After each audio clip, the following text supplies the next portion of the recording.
Hello, everyone. My name is Stephen Fox. Welcome to my channel. Friday, the market turned positive because we got a report that said that the number of jobs had decreased. The non-farm payrolls had decreased to 175,000, when in the previous month it was over 300,000. Now, do we need to start worrying about the jobs coming down too fast?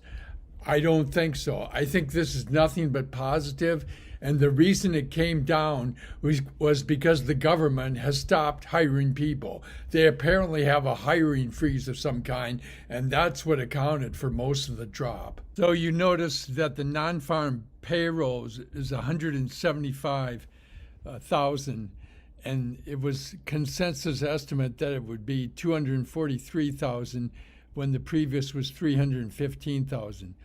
This is almost all due to the government payrolls.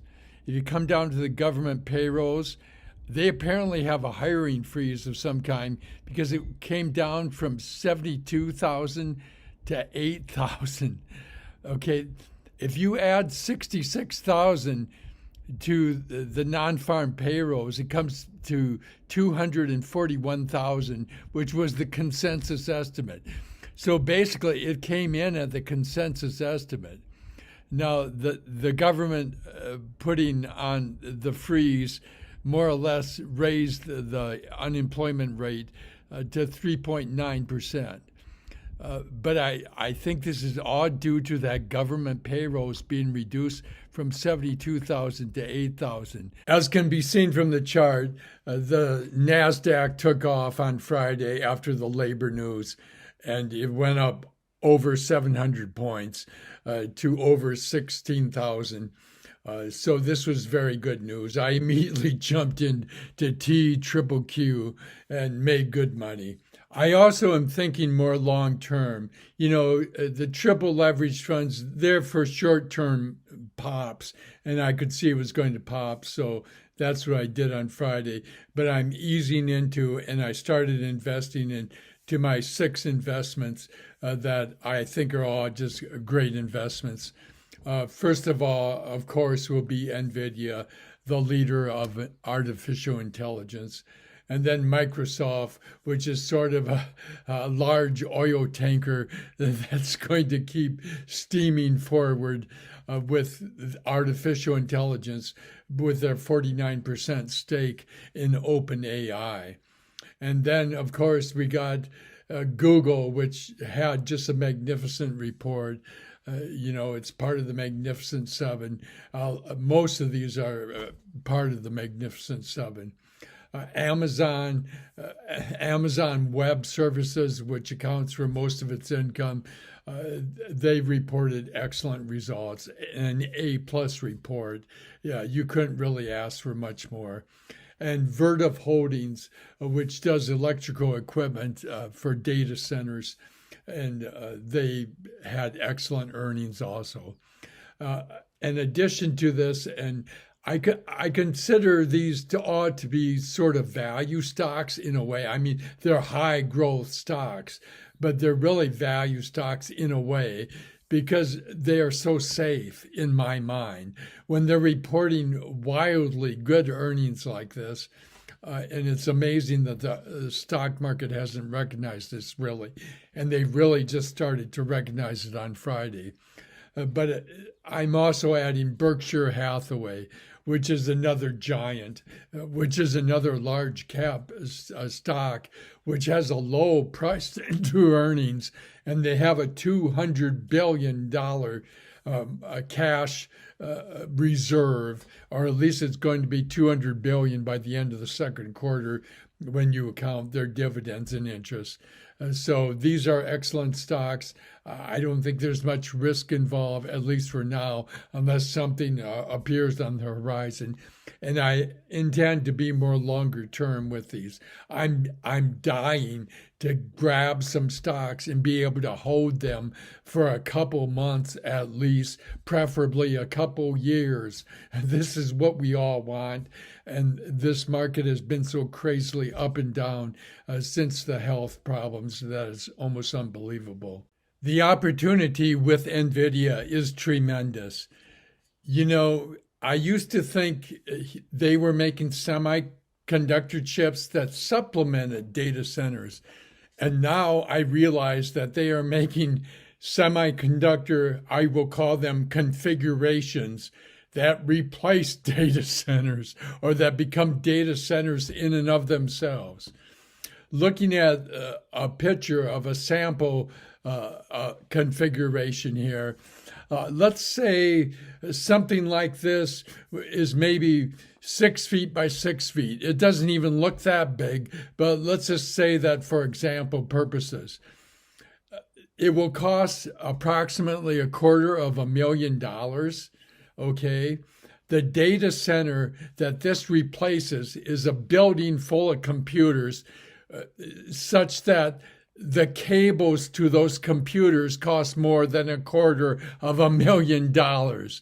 The cables going to the computers cost more than this configuration, which will replace a building full of computers. And so you save on not buying all these computers and the building space. 40 square feet versus a building full of computers? And it's got to use less energy. So there's just all kinds of costs. In fact, that's the point that Jensen Huang keeps making over and over, that the more you buy from him, the more money you save. And looking at the chart on Nvidia, you can see that it popped above its 50-day moving average on Friday. It's going up with the market. The market's propelling it higher. And it has a relative strength of about 55. Its price to earnings is a high at 40, but that's with a 52% earnings growth rate as of their last earnings date. Their earnings for this quarter, for the most recent quarter, does not come in until May 22nd. But I think what's going to be more important, even than their earnings, will be their forecast, because they will be 2/3 of the way. They will be 70% of the way into the next quarter. So therefore, they should be able to give a good forecast of how they're doing. So May 22nd is going to be a big day for Nvidia and for the entire market. I think Microsoft is one for the future. They reported excellent earnings, and their stock has actually gone down since earnings.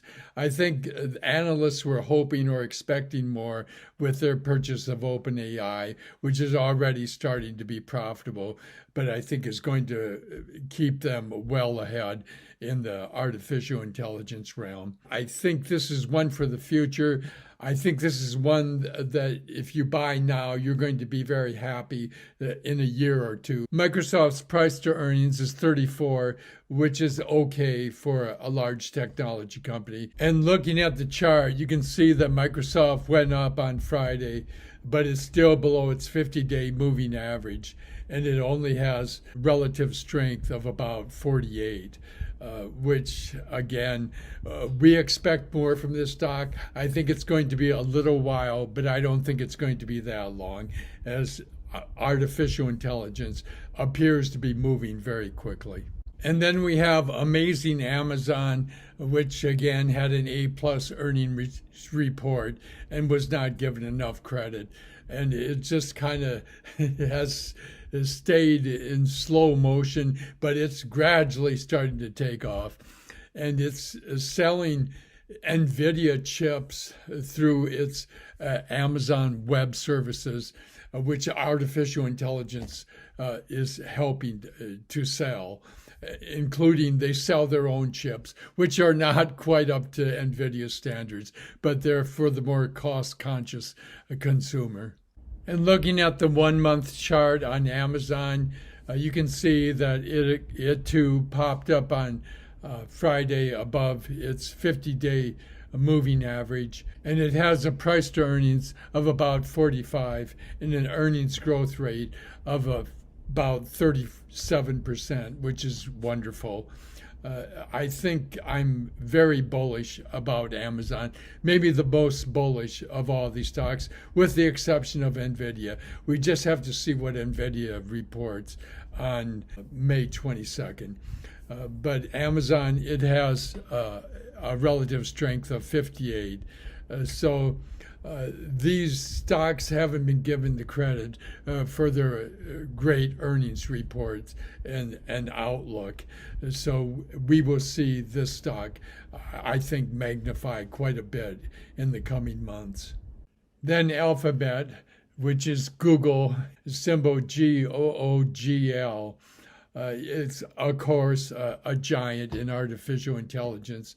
More than 60% of funded generative AI startups are customers of Google Cloud. So they are vital to artificial intelligence and will keep developing more artificial intelligence products. Also, looking at the chart, you can see that Google has been performing better than many of the other Magnificent Seven. In the last month, it's gone up more than 15 points to about 167, and it's well above its 50-day moving average. Google's relative strength is one of the better of the Magnificent Seven, as it is at 63. I think this is a buy.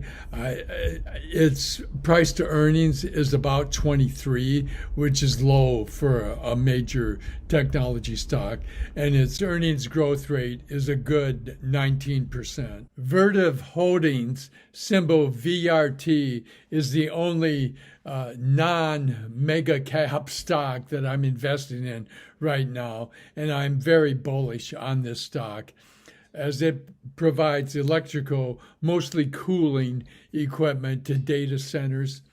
It's gone from about $75 to $93 in about 2 weeks. So its growth looks to be almost explosive. Looking at the chart, you can see Vertiv Holdings has popped up on Friday, as like all the others have, and it's well above its 50-day moving average. Its relative strength is a solid 63%.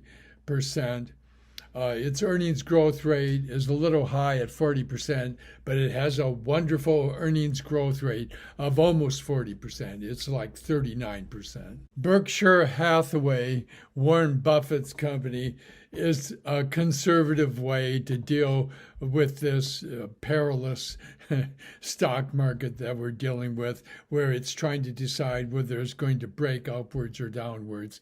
I think the break for now is upwards. We will see what happens with that. But I think Berkshire Hathaway is my note of caution, as it will have $200 billion worth of cash by the end of the second quarter. Berkshire Hathaway is a giant of a company, as it has a $865 billion market capitalization. Looking at the chart, you can see that Berkshire Hathaway, symbol BRKB, has come up about 10% since the beginning of this year, and it's below its 50-day moving average slightly. So I think this recent come down in price is actually an opportunity to buy it, as its price to earnings is only 19, and it has a solid 20% earnings growth rate. I don't think we need to worry about the jobs disappearing too much too soon. Until it goes below 100,000, that's when it will start to be concerned. And if it gets down to zero, you probably want to bail out of the market, at least temporarily, if that happens, because that's usually a sign a recession's coming. But I think these last numbers were so strongly influenced by the government not hiring people or putting a freeze on hiring that I think that distorted the number downward. So it will be interesting to see what the next numbers do. But for right now, I think these six stocks are solid gambles on the market going up. And I think in any case, they're a good gamble for the next couple of years. Thank you.